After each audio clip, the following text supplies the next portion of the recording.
what is narcissism, and maybe you can give us an example of a celebrity that you would consider a narcissist, so that we can, Oh, everyone can understand how spicy. that goes. Or This is starting off spicy. Yeah. Um, well, so narcissism is, as a broad kind of uh, criteria is I do like to delineate between the sort of diagnostic statistical manual, the medical diagnosis of narcissism or narcissistic personality disorder, and then narcissism as Mhm. sort of generally discuss it in the book. So there are a few traits that fit into both categories. One is obviously most people, when they think of narcissism, they think of somebody who has a pretty big ego, right? They Hmm. think highly of themselves. They kind of center themselves in the universe, right? Hence why I named my book what I did. Hmm. And they tend to preference their own needs, desires, opinions over that of others. And then Mhm. I think one of the more sort of primary things that I think about with narcissism is a deficit of empathy, right? And narcissists tend to have um, Yeah. empathy Yeah. deficits that affect how they relate to other people. So in a lot of ways, to me, narcissism is more of kind of a relational um, disorder, if you want to call it that, because narcissists generally tend to think they're pretty great. There's some narcissists that think that they're, the worst person in the world, right? And that's a different kind of negative narcissism. But so they don't really see themselves as having a problem, but it's often an issue that shows up in relationships, whether it's romantic, interpersonal, so it's kind of a relational. It's relationally sort of dependent to me. Um, because Mhm. if they existed in their own vacuum, there wouldn't be a problem, right? But when they interact with other people, is when things arise. So, and then a celebrity example. Yes. My goodness. Well, I don't think we're lacking in examples of celebrities that have narcissism. I'm just going to go ahead and take it big. I think that Donald Trump is a classic example of a grandiose narcissist. Um, uh, so take that for what it is, but but that's it's just pretty evident. I mean, you even have to.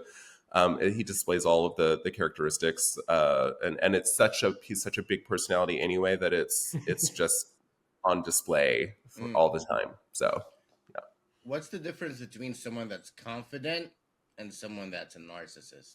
Because oftentimes you can have the bravado, you Yeah. have skills, you want to So, show off your skills. You don't want to be like insecure too. You need right, in order to ooh, succeed, you need yeah. to show off your skills. So, right. what's the difference between that and then being like self-absorbed? Well, so I think having a healthy sense of ego, of your own skills and abilities. Freud talked about this concept of primary narcissism, which is the kind of narcissism that we all have by virtue of having an ego, right? Mm. All humans, most humans, right, have a ego. Some function better than others, and I think knowing your skills and your strengths and what you bring to the table is a good thing to have, right? That's a healthy sense of self confidence, um, because it allows us to be more effective in the world. And generally, people that have a balanced view of their strengths and skills tend to report greater happiness. Where it dips into narcissism is when you can't allow for any vulnerability, right? So narcissists tend to not be able to show or display vulnerability. They deny their own vulnerability. So I often think of Mm. narcissism as like um, if you think of like a knight and they just keep putting on armor, right? And then eventually they're wearing so many different Yeah. plates of armor against the world that people can't touch the like vulnerable human fleshy Mm. part of them underneath it. And so I think it's that inability to admit mistakes or weaknesses or vulnerabilities that sets narcissist apart from people that may just be pretty confident, right? Because you can be confident and still know, well, I'm not good at this, or I make mistakes sometimes and I can apologize, et cetera, et cetera. So I think that's the delineation I would make. I see. Being like bulletproof Hmm. or thinking you're And invincible or more than man would make you a narcissist. Right. Side? Exactly. True. Um, one question that we were considering, like an idea that we contemplated, was if there was a relation to narcissism and autism. Like, is it similar? Are there any connections there? What can you tell us Yeah. about that?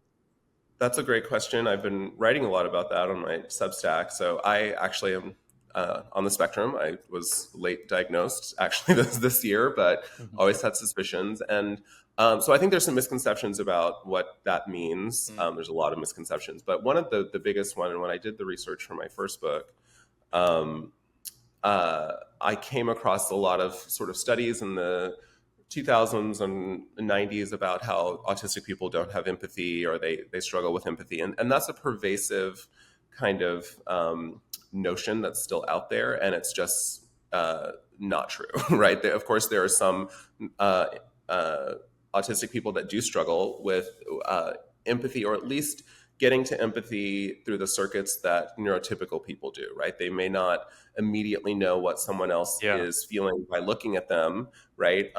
But they can have deep empathy for a stuffed animal, or if they understand, or an animal for that matter, if they understand where someone's coming from cognitively. A lot of autistic people can get to empathy through their cognitive circuit, right? If I understand what you're feeling or what's going on, then it sort of makes its way through the other kind of empathy circuits. So there's different types of empathy, right? There's effective empathy where we feel for someone else, right? And it's kind of what people are talking about when they felt someone's emotions. And there's cognitive empathy where it's understanding what someone's going through. And so a lot of autistic people can reach their empathy circuits that way, but because some autistic people don't display some of the social niceties that people think about, right? By asking other people how they're doing and things like that, they can be interpreted as being self-involved or egotistical or narcissistic, and that's Hmm. not Yeah. necessarily true. It just means that they're in their own kind of world, and they're not necessarily playing the same social nicety games that or they don't know them, right? They didn't learn them, or whatever the case may be. So I think there's definitely a big difference. To complicate things, you can be autistic and be narcissistic, right? Right. So both can exist in the same person, but they are not mutually exclusive. Narcissism is a sort of psychological state, right? It's an identity kind of disorder, whereas autism is a neuro-based. It's a neurotype, right? So it's sort of brain-based, and it doesn't have anything to do with necessarily how your psychology Hmm. functions so much as it has to do with how your brain functions. And I Mm. do delineate between the two. So Is Yeah. narcissism genetic? Is it but in part of your you're born with it? right. Damn. I I don't.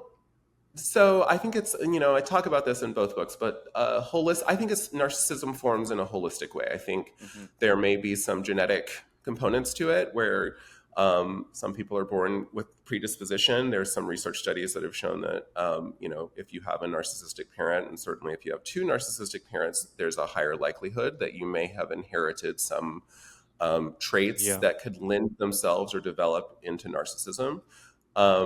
So that's one component. There's some emerging research on parenting styles, and how that shapes how a child sees themselves, and therefore how they interact with the world around them. So that, some parents that are overly permissive and tell their children everything they do is great and everything is perfect and they can't ever make a mistake, that can, if you are predisposed to having some traits, that Mm. can help to flourish the narcissism in the person. Mm-hmm. Um, and then there's also certain sort of, there are certain people that experience certain kinds of traumas or things like that that can sort of build a defense of narcissism Mm. around that trauma. So it's kind of like everything coming together. It's a perfect storm, if you will, Yeah. that can create narcissism. Yeah. Yeah, it sounds good. How do you deal with narcissists? I mean, like whenever I see someone that's a narcissist, I'm like, just relax. buddy. you're you're taking yourself way too seriously right now. You're not that important. No one cares that much about you. Right. Yes. But I don't know if that makes Yeah. them mad. Yeah. Generally, that's going to make them mad. Um, Good question. I think it depends on the narcissist and the person and who you are, and their relationship to you. So, um, some narcissistic people, I talk about these different subvariants of narcissism. So there's like the benign or nice narcissist, right? Mhm. And most people that flies under the radar.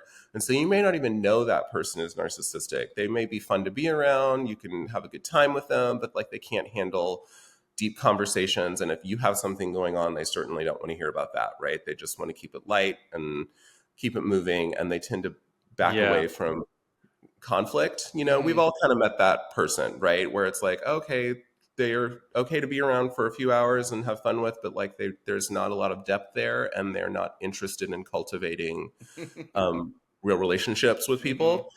So they're a little easier to deal with.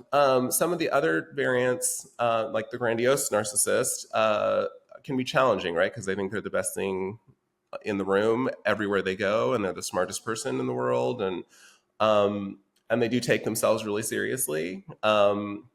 Of course, if you want to be cheeky and not take them seriously, then they're probably you're going to be in an adversarial dynamic with them. So I wouldn't I wouldn't recommend that if that's your boss or something, Mm. because then you're going to be the target of their narcissistic rage, right? Because as soon as you don't mirror back to them that they're great, then they either don't want to have anything to do with you, which is ideal, right? If they're just like, I don't have anything to do with you, get out of my face, right? Mhm. Because you don't see them as the greatest thing ever. Or if they are in your orbit, or you're in theirs, rather, is the way they would think about it, then you're going to become a target of their ire, right? Or they're going to make you see how great they are. So I Mhm. always tell people to if you have a narcissist in your life, and some people have narcissistic people in their lives and they can't get away from them, right? It's a Mhm. parent or a child, Yeah.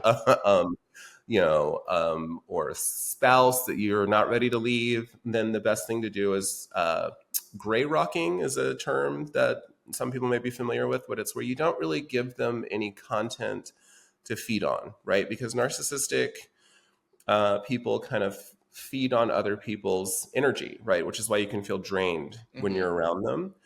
And the way they do that is by pulling out your emotional content. You end up telling them things about yourself, or you're sharing things that are going on in your life, and they're not really taking it in, but you feel drained. And so you just don't give them anything to go on, right? You just kind of, it can seem cold, right? It can seem like you're being a little robotic, but if you have a narcissist in your life, um, and you can't really get away with them, or when you are around them, you have to be around them, that's the best way to deal with it, in my Mm. opinion. Do you think Mm. narcissists can fall in love? Like, can you have a romantic relationship with someone? If they think they're the center of the universe, how can they put their partner as the Right. center of the universe? Um, so I think being in a relationship with a narcissist can work if you realize that you're both in love with the same person. Um, so so it's that's really the thing. So as long as you keep that contract intact during the length of your relationship, you'll be fine, right? As soon as you actually want them to show real love towards you, that's when things get tricky. And Mm. some are better than others. Some personality types that are narcissistic are, better at sort of playing along with being in love, right? They may use pet names or be affectionate, but it's really about them. It's what you're giving them in the relationship. So I think that because narcissists aren't really able to be vulnerable, and being in love requires vulnerability, Mm. it's a big challenge for them to actually Yeah. be in love and feel love the way that someone who is not narcissistic would. Because love to them means you give me everything I want, you tell me that I'm great, you never say no to me, and as soon as those things happen, um, they don't feel love anymore, because love is just contingent upon you mirroring back to them who they are. And so it's tricky, Yeah. because You but know, they may feel the intense part of like attraction at the beginning of a relationship, right? And they love mhm, bomb and they do all the things, but that's not real love. That's just I that see. heat. Yeah. Yeah, I was just thinking like back to high school days where like the person that was the most full of themselves, girl or guy, like the most show offy, the most like I'm the center of the universe, mean girl, mean guy type energy, right? They Yes. were the people that the opposite sex or their partners would flock towards to, right? Right. And it's just, but you're just explaining how toxic those people can be. So Right. it's just such a weird thing that people want to put themselves like through that Right. situation. Yeah, I guess as Yeah. we get older, we realize that these people are full of themselves, and the popular person ends up dissipating. It's more of like a high school thing, but man, why Right. do we do that? Uh, I mean, I think what's interesting about narcissistic people is that they oftentimes do have a lot of charisma, right? Mm, They can be magnetic, Yeah. which is why there are a lot of them that are in Hollywood or in that become celebrities, because you kind of have to have a little bit of that, at least a little bit, in order mm, to want that kind of attention. So if you're that kid in school that thinks they're pretty great, and especially I would say in Western culture and definitely in America, like um, that we tend to sort of fetishize confidence in a way where if you're really confident and you always feel like great and you never show your vulnerability, well, we like that, right? And so there's this way in which Yeah. our gaze goes to that person. um, we kind of, any kind of weakness or vulnerability is like pathologized, and so those people tend to do well, and they, where people are attracted to them, and then we think we want to be near it until you realize that that part of them never goes away, like it's always there. mm, And then they want you are a reflection of them, and so you have to also perform in this certain way or they're upset, right? So it's, I think it's human nature to be attracted to that kind of energy, because it feels, confidence feels safe to a lot of people, Mm. until you realize that it's all the time. Right? You can't get away from it. So So for narcissistic people, is there like, are they curable? Are they stuck like this for the rest of their lives? Like, what's the um solution here? yeah, so I think there's mixed opinions about that. I so that generally narcissistic people don't tend to recover from being narcissistic necessarily. Now, what they Oh. can learn is strategies for how to not be in conflict with other people, because mm, narcissistic people generally, and so it's, if you look at the statistic on how many people are narcissistic, it's like 2 to 5% of people, which is a very conservative estimate of mm, how many people are actually narcissistic, because that statistic comes from people that present in therapeutic situations where they're going to therapy mm. for narcissism. Well, if you're narcissistic, you generally don't think there's anything wrong with you. So why would you go to therapy for somebody to tell you, that you're narcissistic? So that's why that number is so low. In my research, it's probably more like 10 or 15% of people have some narcissistic traits, which is a Mhm. lot of people, right? Oh wow. Now, whether it's clinical is another issue, but I'm also kind of a fan of throwing narcissism out of the clinical manual, because it's so Just a label. misunderstood and rampant, and Yeah. it doesn't appear a lot in therapy. So a lot of therapists don't know how to recognize it, even if they have a narcissistic client. Hmm. And you're also Oh trained really? to be like on their side, of course, because they're coming to you for, Yeah. support. And Well, so like narcissistic people, exactly. they, Imagine you go to a therapy session, right? And the first thing you're gonna ask the person is, "Tell me about yourself." A narcissist is gonna love that. They're gonna open exactly, up, and right. that's what therapy is. It's all about That's you. exactly.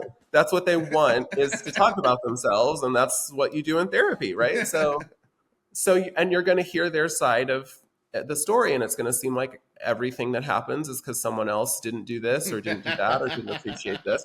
And you, as a therapist, you don't Ah, know the other people, so you're like, yeah, why are they so hard on you and all of that.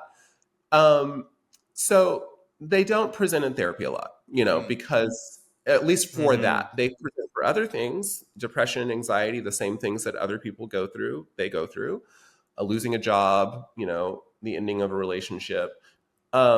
Yeah. But what they can do is if they do know they're narcissistic, um, they can learn strategies for how to not be in conflict as often, because that is oftentimes what drives narcissistic people into therapeutic situations, is that they're in Mm-hmm. constant odds with everyone around them. A partner's left, a child, is mad at them, they lost a job or whatever. And so they may not change the way they feel. Yeah. Empathy may not necessarily all of a sudden start flowing forth from them, but they may be able to learn strategies to, like, oh, I need to ask this person how they're doing, or I need to not talk about myself the whole time I'm at this dinner party so that everyone isn't bored to tears, whatever it is. mhm. They can learn strategies. But I will say that there's, what in my experience with some narcissistic people, the thing that will kind of break the defense open is if they go through a series of really challenging things. Sometimes, like grief, certain kinds of grief can break the cycle a little bit or soften it.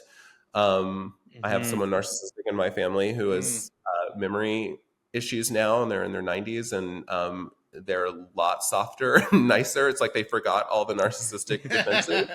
That's a cure. So that can shift it, but generally, yeah, they don't tend to it's not curable in the way we would think of some of the other hmm things. Mm-hmm. Wow. So when Um, you say facing grief, I just wanted to go deeper on that point. Um, Yeah. as in, like, if they're facing challenges in life where they kind of like learn from those lessons, they're like, so let's say they have a bad social interaction and they know that has a negative effect on them, and they actively think about it and think about solutions for it. Is that what you meant by that? Yeah, what I meant was more, it usually has to be intense or a series of things. So, when I was saying Mm-hmm. grief, I was thinking of someone I worked with who had several people close to them die very in a quick succession, and it was so intense, on a human level, that it really broke Okay. the facade, the armor. Like they were forced, because of the amount of grief that they were experiencing, to like get in touch with their vulnerability, and it softened them. Now, I wouldn't say that their narcissism completely went away, but it was a little bit of a breakthrough, because there are just some things that people go through that are just so human, right? That it just breaks you open, and that's true for even narcissistic people. Now, some narcissistic people, stuff like that happens, and they harden and they get even worse. So it mm. just depends on the person. But Yeah. I have seen it in that context. Okay. Can you Uh, explain to us how someone goes through a traumatic event and then becomes narcissistic as a way to protect Mm, themselves? yeah. I think if you already have sort of narcissistic, well, this can happen with anyone. Any of us can go through something, and not have the capacity to deal with it in that moment or at that time and build a defense around it. Now, we all have defense strategies. Um, but if you already have kind of precarious kind of ego situation, or you've been through a lot of other traumas, and it's human nature when we go through a certain thing that we don't like, depending on whatever our personality style is, to say never again, right? And then we Mm-hmm. build defenses around that. Like everyone does that. Um, some people who maybe don't have the skill set, or for whatever reason, to deal with certain things that happen in their lives, who may not necessarily have been narcissistic, their whole lives, but then they can develop like this sort of pseudo narcissistic defense where they will not allow in any vulnerability, Mm. um, or they seem like they're not allowing in vulnerability. The difference is that if that's the case, generally that doesn't last forever, or someone can get in there and break through, even if it's not everyone.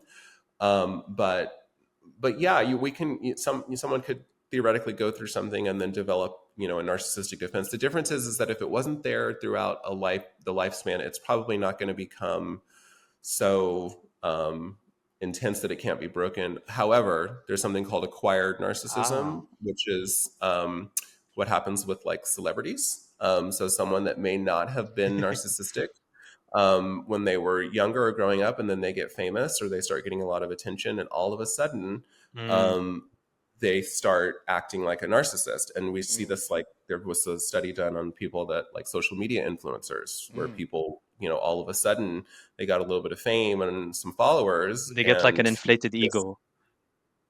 yes, exactly. The ego inflates. So yeah. Yikes. Um, so you think social media makes us more narcissistic? Hmm. I think it Yeah. doesn't help. I think the way that it's grown, and I talk about this in Center of the Universe, I think, uh, yeah. So I think when it started, I'm an elder millennial, and I remember when Facebook started and all that was like just connecting with your friends and taking pictures of food, and like Instagram, early on, it was like, this is what I had for lunch. And so, yeah, there's Yeah. some narcissism in that, because who cares And what you you ate poke for your lunch? But friends every now and then. right, you poke your friends, and yeah, it was the like more lighthearted.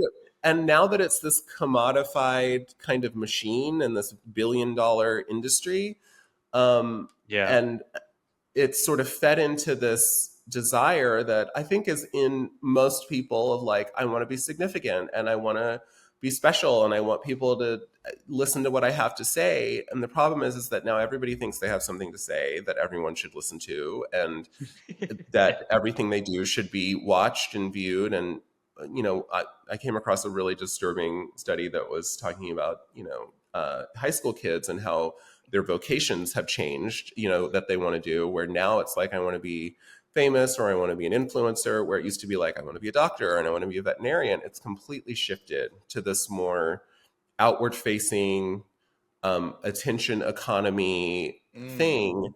So yes, I think, Yeah. short answer, yes, I think social media is kind of making all of us a little bit more narcissistic. That's a bit scary because it sounds like It's- the younger generation might have that a bit more. Like they all want to be influencers, and I just worry when all these people mhm. get older, Yeah. what's that world gonna look like when you just have a Yeah. whole generation of TikTok influencers? Oh my Yeah. god! Where are the doctors and nurses and teachers? Right. Yeah, exactly. Wow. It's it sounds like there's like a bit of a correlation between money and narcissism, because like when you said the economic attention for social media, so like now its attention is monetized, so Yeah. people who are seeking fame through social media so that they can make money, like they're trying to make a career out of it. Mhm. The narcissists seem to be in those kind of positions where they want to make a lot of money, like And that's they're kind of one of their incentivized. main Mm-hmm. goals. Yeah. Yeah. And then you see a lot of them also talking about it and promoting it. It's like, oh, look at me, I have a lot of money. Is Mhm. there is like money like a direct It's correlate? like Is there a direct entertainment, correlation there, or honestly. what's? Yeah, exactly. Yeah. Narcissists love anything that gives them status, or position over others. Mm, Now, yeah. there are certain narcissistic variants that are sort of anti-capitalism or anti-money. But if you're narcissistic, you can make anything a badge of honor, right? Anything to make you better than someone else. So there is sort of like a puritanical type of narcissist that where they, poo-poo money or people that have money, or they can, just patently Yeah. hate the rich, right? And be sort of, that can be part of their narcissistic story. But for many narcissists, yeah, money means power, and power means influence, and the more influence you have, the more significant you are. And so there is a correlation between narcissism and being kind of obsessed with acquisition of any kind, whether it's money or possessions Mm-hmm. or sexual partners, whatever it is, right? They want anything that's going to add to their sense of self. Friends that are popular and have money, a lot of narcissistic people that maybe Class didn't come chasing. from money or Mm-hmm. don't have money will associate with people that are Mm-hmm. rich, right? Because it makes them feel better by association. Yeah. So yeah. Yikes, man, what are we gonna do? Oof. Because I feel like earlier when you were describing the situation where a kid comes up to their parent, they're like, "Hey, I need help with something." The parents like, "Hey, be tough, don't be so vulnerable, like just you need to be better," and then they end up hiding their vulnerabilities and becoming narcissistic. That sounds Right. like 90% of our politicians. Mm. I'm not gonna lie. Yeah. So there's that. I do think that politics does attract a lot of narcissism. There's certain fields, wanting to be a CEO. Not all CEOs are narcissists, but being attracted to those kinds of power Mm-hmm. positions tend to attract people with narcissism because you have power and influence, and they're good at it, right? You kind of have to have a big ego to be able to run for office and be that confident and walk out there. And the problem is that when they get in the power position, that lack of empathy and those very things that got them there, the charisma and the confidence, are the things that end up sort of getting in the way of them being public servants, right? Yeah. Because it's not about you, Yeah. it's about the constituents, and that's where they lose the thread a lot. So yeah. True. Do people like? So we said that charisma and this big ego um, creates the tension and the attraction to these individuals so that they can get in these positions of power. Is there something wrong with us as as people? Like, why are we so attracted to this? Why can't we like just break the cycle of like supporting these types of individuals? Why can't we just look at the boring individual and be like, that person is most likely to be a better public servant than the narcissist, the one with the symptoms? Yeah. Yeah. I mean, tale as old as time, right? Because I think that narcissistic people leading others is sort of like it's just the story that seems to be told over and over again. I don't know. I think it goes back to what I said earlier about people are attracted to confidence. People want leaders that are confident, and the average person, nor should they, knows how to recognize narcissistic traits when in a person. So confidence to them just seems like confidence. They're like, oh yeah, that person's really sure of themselves, and they're going to be able to, they're confident and they can tell me what I need to be focusing on, and they're going to take care of me. And so we're putting sort of trust out there, Hmm. and I think there's not enough critical kind of you know perspective on that these are human beings, and there are traits that you can, I mean, once you've studied narcissists, there's just traits that stick out even if they seem quote unquote normal, right? And so I think most people just Yeah. don't know how to pick that out. But if you've ever been around a narcissistic person for a long period of time, you kind of develop like a spidey sense Mm-hmm. around it. And even when they're not Yeah. saying the things, you can kind of feel it. And there's something in the eyes and all of that. So, but I think people just, they think they're confident and they want somebody to lead them. Are there any like Fair. phrases or things that narcissists say that are immediate red flags? Like, oh, this person's a narcissist. Um, no, because if they're, I mean, I think it's easy if someone is like just overtly boastful, right? They're Mm-hmm. constantly talking about themselves and how great they are. Um, you That's a know, red flag. right. That's That I'm the can be, greatest. that's I'm the smartest. I'm right. the That's a best. big red flag. Other things like not being able to take responsibility for things that go wrong, or nothing is ever their fault. That's another red flag. Okay. Second red Um, flag. yeah, second red flag. Okay. Yeah, I think also people where they can't.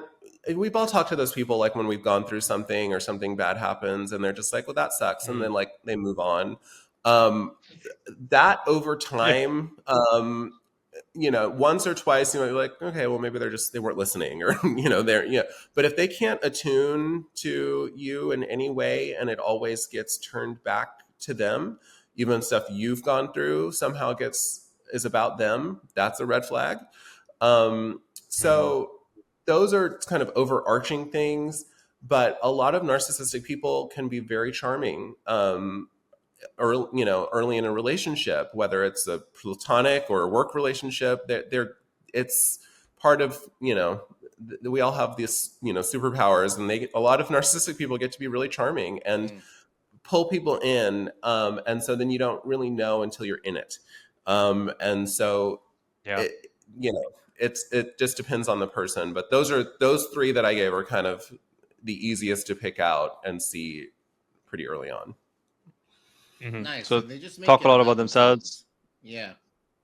Yeah, they don't hold accountability. And wait, what was the third one? Sorry, short-term memory. Basically, lack of empathy, not being Lack able of to Just empathy. empathize. ADHD symptom. Lack of empathy. Yeah. Yeah. Yeah. So, what do you do in a scenario where someone does not like want to take accountability for mistakes? Mm, Like, so there's, I mean, the classic thing about narcissism, they do something bad to you, and then they say like, "Oh, I'm the victim." right. Like raging at Said. "Oh, Said, you're an idiot. You're the worst. You suck at video games." "Oh, I can't believe you made me say all those things, Said. Oh, Yeah. you're so horrible." God damn. Um, yeah. It's challenging to get a narcissist to take Ali, why are responsibility you being such for. a narcissist, Ali? Right. Yeah. I mean, I just tell people it can be satisfying, or you think it's going to be satisfying, and I've done it, to tell someone narcissistic that they're narcissistic. Mm. And it never goes well, because they, of course, don't think they're narcissistic, and they don't think that they did anything wrong. Yeah. And then they oftentimes will turn it around on you, and then you become the selfish one, or the narcissistic one. And if you're not a narcissist, and they're good at sort of turning things around, because that's a strategy they use a lot, Hmm. then you start to think, well, maybe I am in the problem. Maybe they didn't do anything wrong. Maybe I shouldn't have said that. And they're very good at that. So Hmm. um, waiting for the narcissist to take accountability, or to own something that they did, um, don't hold your breath. Now, sometimes Gosh. they will uh, fake apologize, right? Just to get it out of the way, right? They're like, sorry, right? And it's because there's a misconception that narcissistic people can't apologize. It's just words, right? So Mm. there's being able to say the words. Now, some of them really can't do it, but some of them can, and they're apologizing all the time, right? But nothing changes, right? The behavior doesn't change. They keep doing the same thing over and over again. So I just tell Yeah. people, just there's a point where you just got to go, okay, this is their issue. This doesn't have anything to do with me, and leave it with them. But trying to get them to own it is going to drive you crazy. So Wow. I mean, this makes me a bit upset because, like we said, most of our politicians are narcissists, and if no one's gonna take accountability for anything, then we're kind of screwed. I mean, yeah. I don't, Yeah, I don't know what to do about that with that info.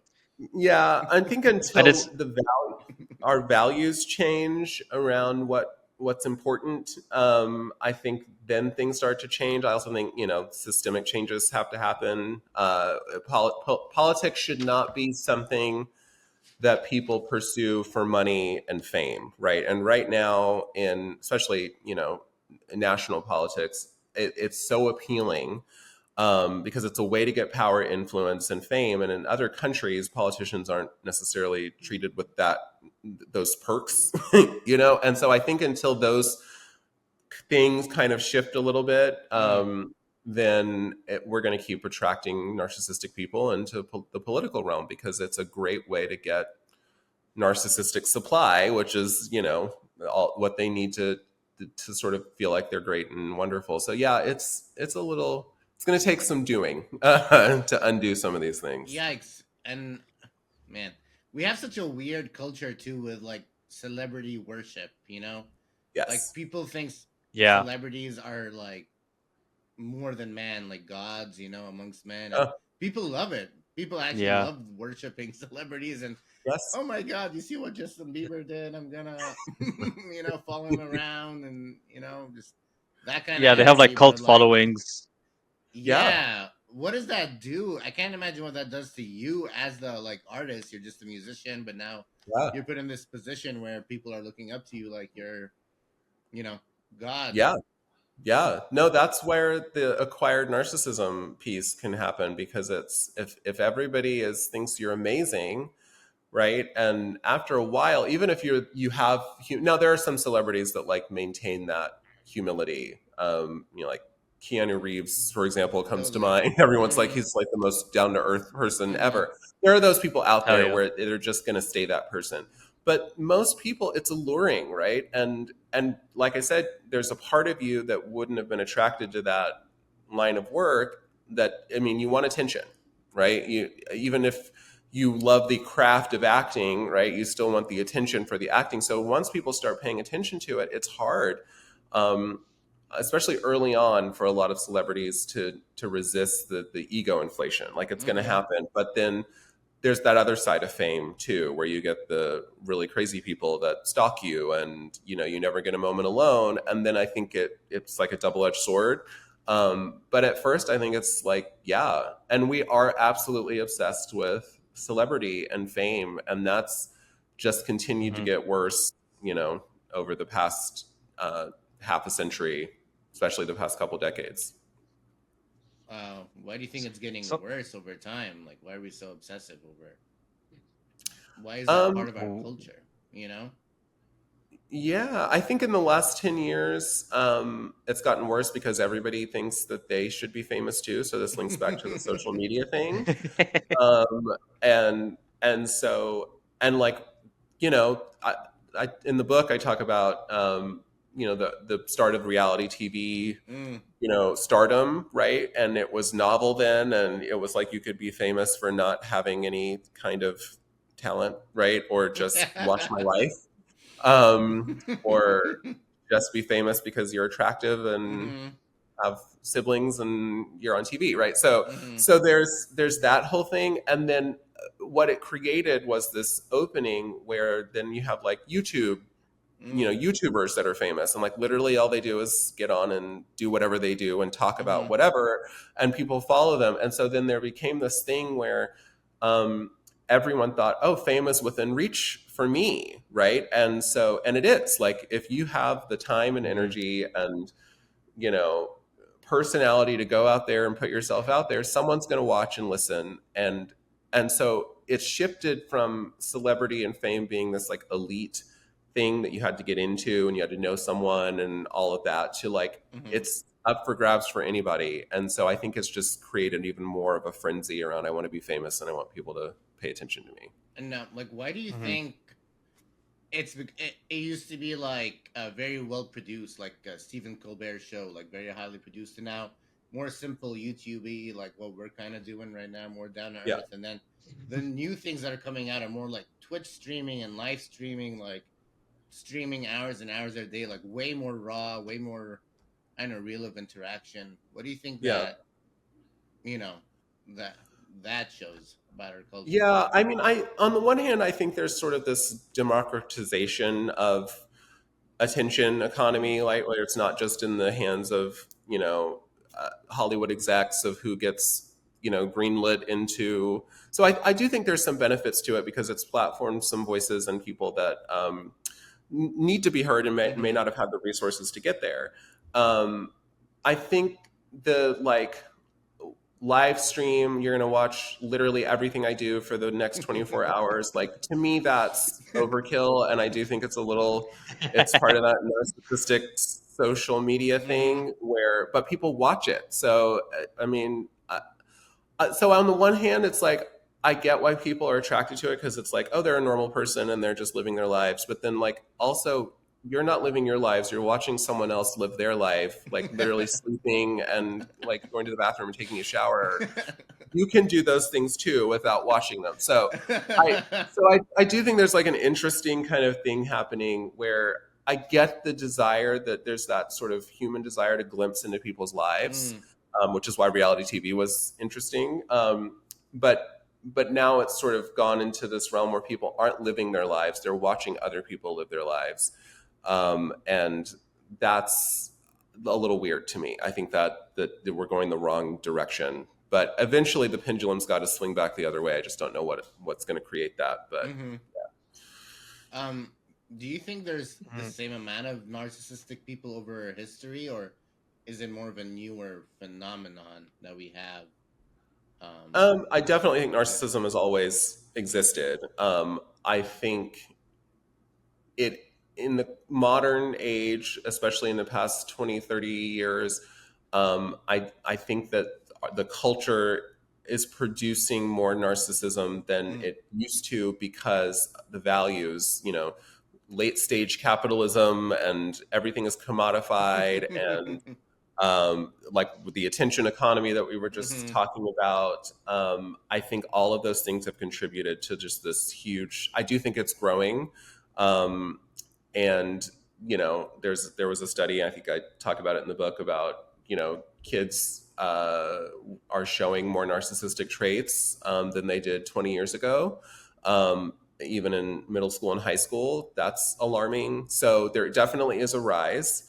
But narcissistic people have always existed. Now, in certain other cultures, the kind of narcissism that we see, the blatant kind of narcissism we see in the U.S., like you would be like literally hospitalized if you acted like that. Right?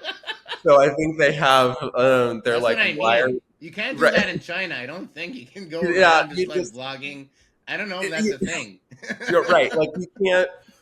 No, you can be narcissistic, but like displaying it the way people do and treating people that like there's certain cultures, collectivist cultures, like they don't play that. Hmm. So it's a very Yeah. different way of. It's not that it's not still there, but I think it's mitigated by the culture, and our culture is like making it explode, right? Hmm. So yeah, True. True. Uh, so like we've noticed.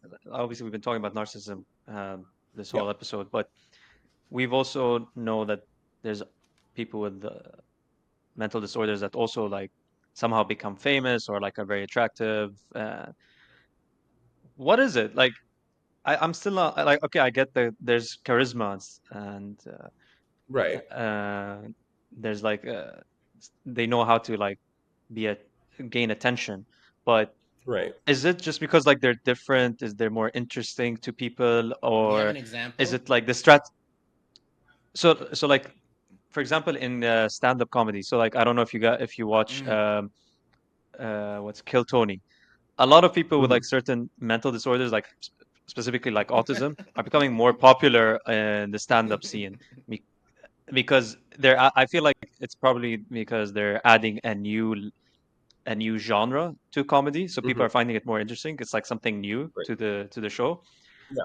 But at the same time, you also mentioned the concept of strategies, which is something that's I in my head I was like kind of associating it with this is that do these people like people with narcissism or other maybe mental disorders do they learn these strategies and then like kind of utilize them or leverage them to gain attention? Are they actively aware of that? Are they pursuing this on purpose, or is it just Yeah. people find them interesting because they're unique?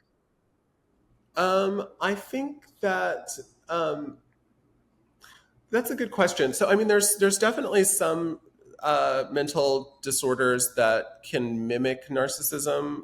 Like, for example, people that are bipolar, when they're Mm. manic, sometimes there's a sense of Yeah. grandiosity. It can look narcissistic. You can also be narcissistic Hmm. and be bipolar. But mania can Everything look together. like, right, yeah. Mania can look narcissism sometimes, and then when their mania is gone, it's that component is gone. Again, Hmm. with autism, I think it just depends on the person. Like I said, autism and narcissism can go together. Yeah. So uh, I don't want to name drop someone, but there's a certain billionaire in American history where both things are existing, right? And so you can Yeah. have both. Yeah. So I think wanting to wanting to seek fame or wanting attention, that in and of itself is not narcissistic, right? There's some people just like attention, and so Yeah. we always have to go back to that, like the empathy deficit, the grandiosity, and like the inability to allow invulnerability. When you have those three things coming together, then we can talk about narcissism. But like one of those things on its own doesn't necessarily mean narcissism. It just means that either the person likes attention, or maybe they just don't have very high empathy.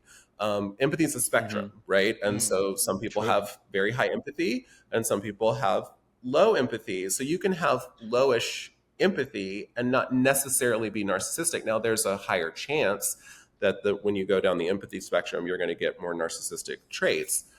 So it's so complex. I wish I could give you a simple answer, but there's so many things happening that create that. But I would say that just seeking fame or attention doesn't necessarily mean you're narcissistic. It just means you want attention, which is fine. I think that's okay. So Is it Hmm. possible to be successful or to be like a leader or president or a king and not be narcissistic?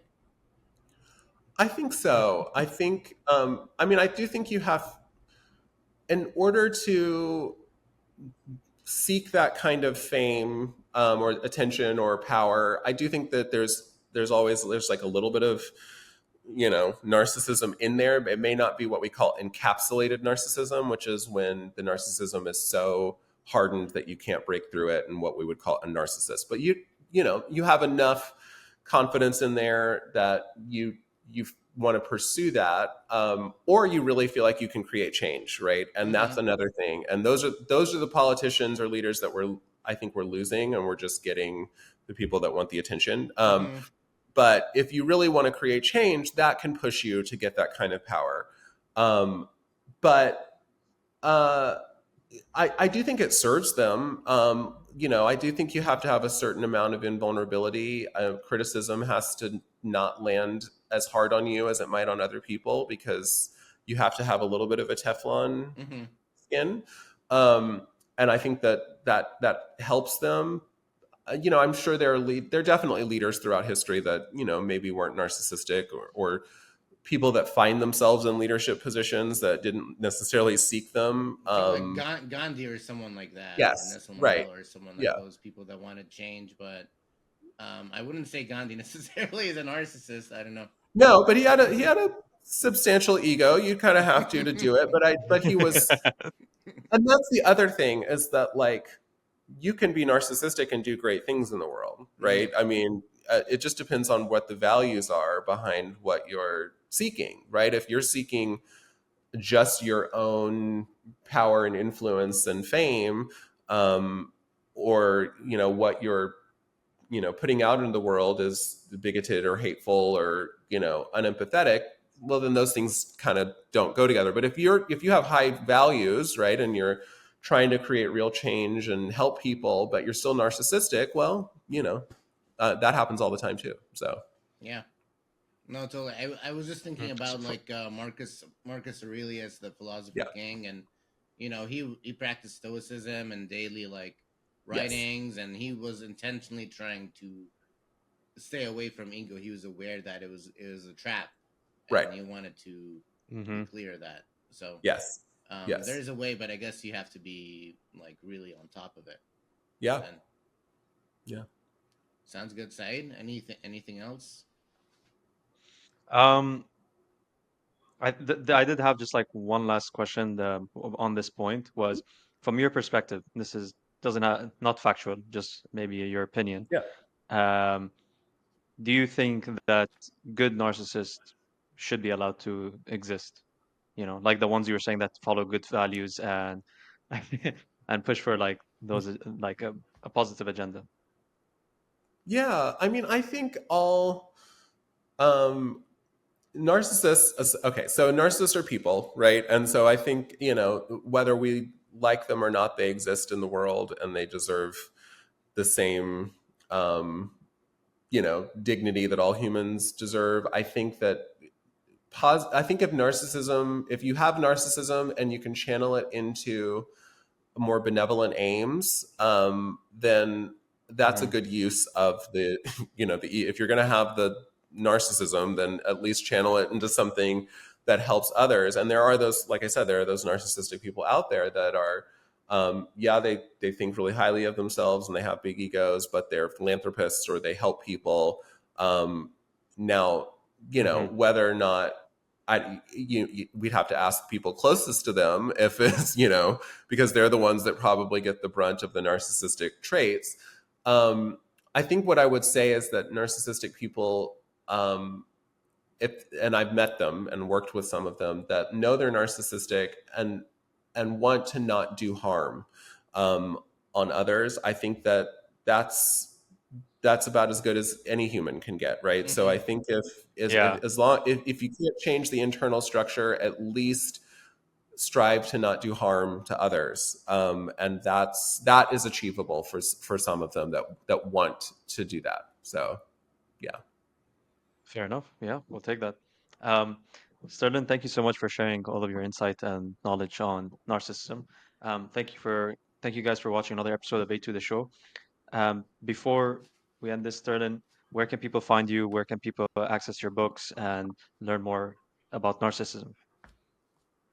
Yeah. So, my author website is sterlingmosley.com, but like I don't update it as much as I should. So, Sterling, I have a Substack, sterlingmosley.substack.com, where I do, different writings. I have lots of, publicly available writings there.